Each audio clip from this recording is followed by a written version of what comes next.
Udah makan siang belum? Belum. Belum makan siang? Belum. Kasihan. Mau dia nih. Boleh makan siang di mana sekarang? Mau makan siang di mana? Ayo. Ayo. Yang dekat situ aja ya. Ya, makannya nanti dulu ya. Sari Indah ya. Ya. Makan yuk. Makan dulu yuk. Oke, langsung aja kan hari ini ada gelar Kita nunggu Bang Jutek ya. Bang Jutek aja ya. Pak Jutek mau ajak makan tuh.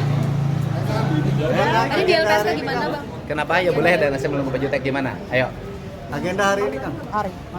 Ya, pagi ini tadi saya ikut mengantar ya, karena kalau yang mendampingi kan lawyer.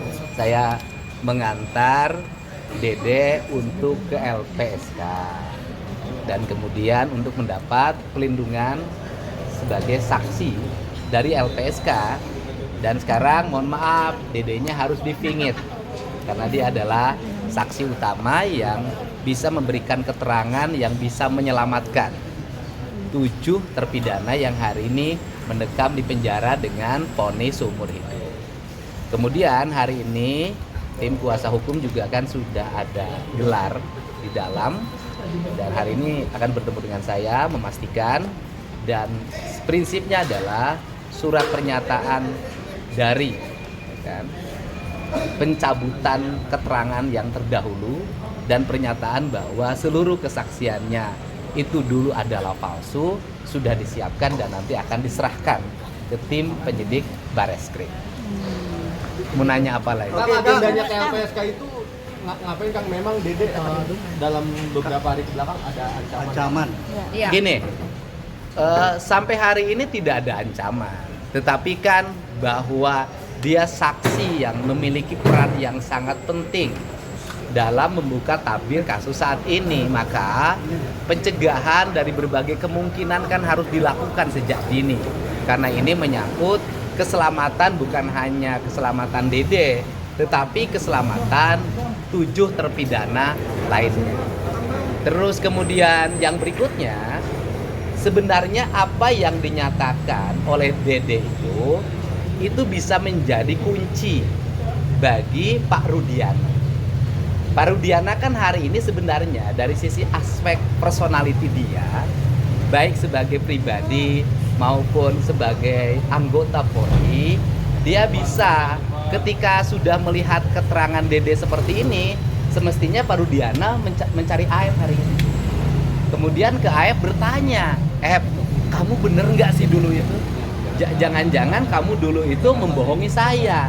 Sehingga seluruh proses ini bisa dibicarakan tidak saling menentang, tetapi saling berkomunikasi, kemudian saling berkumpul. Karena esensinya adalah Pak Rudiana dulu kan ingin melakukan investigasi, penyelidikan dan penyidikan untuk mencari siapa dari pelaku pembunuhan terhadap Eki dan Pina. Dan mungkin pada waktu itu Pak Rudiana mendapat keterangan dari Aep, kan gitu loh. Sekarang ketika temannya Aep mengatakan bahwa keterangan yang disampaikan Aep dan Dede itu palsu, Pak Rudiana seharusnya hari ini bahagia. Kenapa Pak Rudiana harus bahagia? Karena Pak Rudiana mendapat petunjuk baru untuk mencari siapa pelaku yang dicurigai sebagai pembunuh dari anaknya dan Vina. Sehingga menurut saya hari ini bukan saling menentang antar lawyer. Yang harus dilakukan adalah antar lawyer berkumpul untuk sama-sama mencari kebenaran yang sesungguhnya. Karena fungsi lawyer dalam pandangan saya itu bukan melakukan pembelaan terhadap yang salah, tetapi mencari kebenaran dari sebuah peristiwa. Jadi ini saran saya sehingga tidak mesti lagi ada satu orang mensomasi yang lain mensomasi yang lain. Yang kita cari ini adalah siapa pelaku pembunuh Eki dan Pina. Kalau yang kita cari adalah siapa pelaku pembunuh Eki dan Pina, dan ternyata hari ini keterangan dari Dede menyatakan kesaksiannya dulu palsu, Maka kalau kesaksian Dede palsu, maka kesaksian Aep pun pasti diduga palsu. Karena kesaksian Dede dan Aep diduga palsu, apalagi Liga Akbar sudah mencabut, maka 3 saksi kunci dari peristiwa tersebut menurut saya sudah diragukan kebenaran kesaksiannya. Untuk itu, andai kata pembunuhan, berarti kan ada yang lain, andai kata.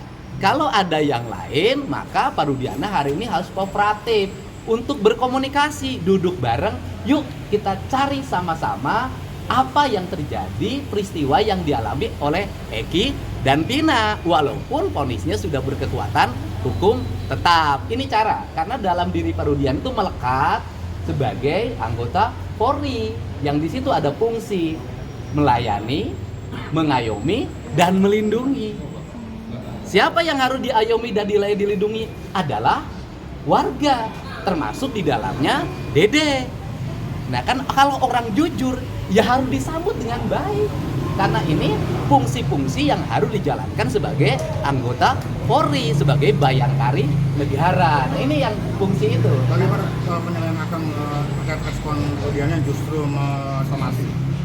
Ya saya tidak mau merespon apa yang disampaikan karena itu hak beliau untuk menyampaikan. Cuman saya menegaskan di sini, saya itu hari ini bukan lawyer yang membela siapapun. Saya ini adalah orang sebagai warga masyarakat biasa yang tidak memiliki kapasitas sebagai wartawan, tidak punya kapasitas sebagai penyidik, dan tidak punya kapasitas sebagai anggota legislatif karena saya sudah mengundurkan diri. Nah, kapasitas saya hari ini adalah sebagai warga masyarakat yang dianggap ditokohkan mungkin di Jawa Barat untuk menyajikan data dan fakta pada siapapun, pada lawyer, pada keluarga korban, pada keluarga terpidana, pada jajaran kepolisian. Ini ada fakta-fakta yang saya temukan. Yuk kita rembukan bareng-bareng, kita cari duduk persoalan yang sebenarnya sehingga kasus ini bisa menemukan jalan yang benar, bukan jalan yang sesat. Berarti ada permintaan dari warga Jawa Barat sendiri untuk akan khusus ya, supaya permasalahan kasus Tina ini. Ya kalau permintaan kan bisa dilihat dong di media sosial. Bagaimana setiap hari ribuan komen meminta saya untuk terus melangkah menemukan titik terang ini. Kenapa? Karena menyangkut menemukan titik terang masalah ini kan ada faktor-faktor yang di luar faktor investigatif, yang di luar faktor-faktor yang dimiliki kemampuannya oleh kepolisian, yaitu faktor-faktor yang bersifat social solidarity. Apa sih social solidarity? Apa yang membuat kasus ini 8 tahun susah terbuka? Saya jelaskan. Yang pertama adalah keluarga korban juga ekonominya tidak mampu, khusus Pina, ya, bukan keluarga berada. Kemudian keluarga terpidana juga ekonominya tidak mampu. Saksi-saksi ekonominya tidak mampu. Mereka kalau berurusan dengan penyelidikan, penyidikan, bolak-balik diperiksa, itu meninggalkan pekerjaan. Ketika meninggalkan pekerjaan, maka kehilangan penghasilan. Ketika kehilangan penghasilan, maka dapurnya tidak ngebul lagi. Sehingga kehadiran saya adalah untuk mengadvokasi berbagai kebutuhan non penyelidikan, yaitu kebutuhan-kebutuhan mereka, sehingga saya bisa menjamin transportasi mereka ketika datang ke Mabes Polri, transportasi ketika ke Polda, menjamin kehidupan keluarga di rumah ketika mereka berhenti bekerja jadi kuli bangunan, jadi kuli serabutan, menjadi asisten rumah tangga, sehingga membuat rasa tenang bagi mereka untuk mau terus mengikuti seluruh proses ini sampai tuntas. Ini barangkali ya. Kan tadi ada titik temu, bagaimana mencari ketemu antara kuasa hukum pengacara. Siapa orang yang paling punya kompetensi untuk mempertemukan itu? Itu tinggal niat baik. Tidak perlu ada seorang yang punya kompetensi.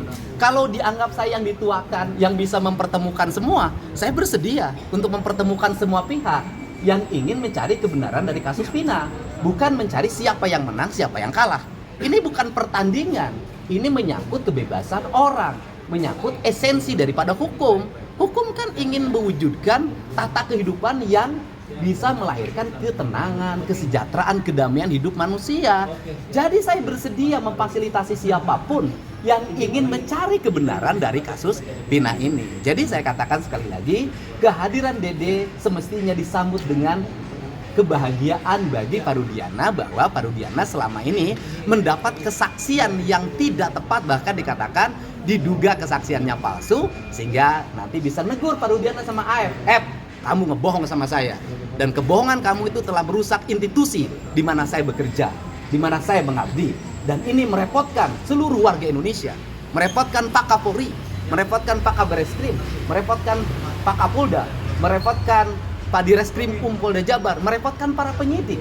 Bagaimana kita, orang-orang yang diambil di atas sumpah, memiliki kemampuan dalam melakukan penyidikan, masa kita mau diperdaya oleh seorang AF? Untuk informasi yang sudah memasuki 2 hari ini kan apa langkah selanjutnya? Ya tidak ada langkah apapun kalau saya. Kan saya sudah jelaskan kemarin. Kalau dari sisi personality saya, orang itu kan bisa secara personality ucapannya menyinggung orang. Orang itu bisa secara personality ucapannya membuat orang menjadi terganggu kehidupan pribadinya. Dari sisi ucapan-ucapan pribadi saya, apabila ada ucapan saya yang mengganggu Pak Rudiana atau siapapun yang ada dalam tayangan yang saya sampaikan, saya minta maaf. Tetapi isi dari konten itu yang menerangkan tentang sebuah peristiwa itu dipertanggungjawabkan oleh yang menyampaikannya. Dan yang menyampaikannya sudah mengatakan kemarin bahwa saya bersedia untuk mengganti ke-7 terpidana itu masuk ke dalam penjara demi kebebasan mereka. Dari situ kita belajar bagaimana seorang kuli bangunan lulusan SMP memiliki sifat kesatria dan bertanggung jawab terhadap seluruh tindakan dan ucapan. Pak, tadi terkait dengan LPSK itu kan sempat ada informasi, apakah Ya, memang LPSK nanti Pak Jutek silakan. apakah itu bagian dari ini Pak, antisipasi karena silakan, memang Pak Jutek, tindak lanjut silakan. antisipasi gitu. Teman-teman sekalian, betul agenda kita hari ini tadi pukul 9 pagi kami ke LPSK dan diterima oleh komisioner 3 komisioner LPSK, ya, wakil ketua ya.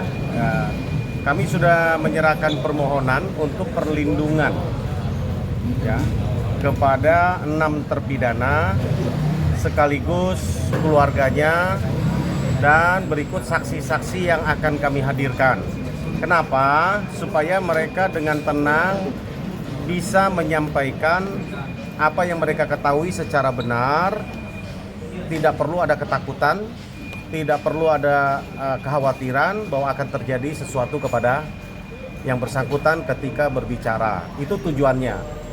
Karena kita tujuannya ingin membuka peristiwa ini sejelas-jelasnya. Sehingga itu yang kami sampaikan.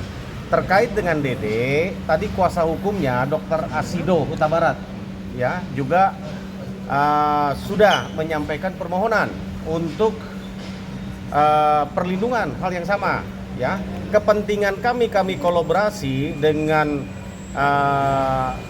kuasa hukum dari terlapor yaitu Dr. Asido, oleh karena kepentingan kami adalah untuk menghadirkan cerita yang sebenarnya, konstruksi yang sebenarnya untuk kepentingan bukti untuk kami jadikan novum untuk PK kepada 6 terpidana ya.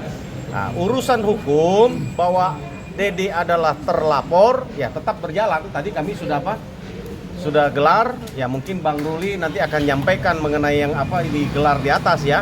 Saya hanya menyampaikan tentang bahwa LPSK ini merespon dan kami sedang melengkapi semua persyaratan yang disampaikan ya, sehingga siapapun yang nanti diminta oleh keterangan saksi oleh Bareskrim itu sudah terlindungi oleh LPSK. Demikian. Berarti termasuk dengan Dede juga kalau misalnya nanti akan dijadikan saksi? Sudah, tadi kan saya sudah sampaikan. Dede juga lewat kuasa hukumnya Dr. Asido Huta Barat, Ketua BPH Pradi Pusat, itu sudah mengajukan juga ya untuk perlindungan saksi dan korban. Mungkin Bang Ruli akan menjelaskan mengenai gelar. Baik teman-teman, baru saja kita selesai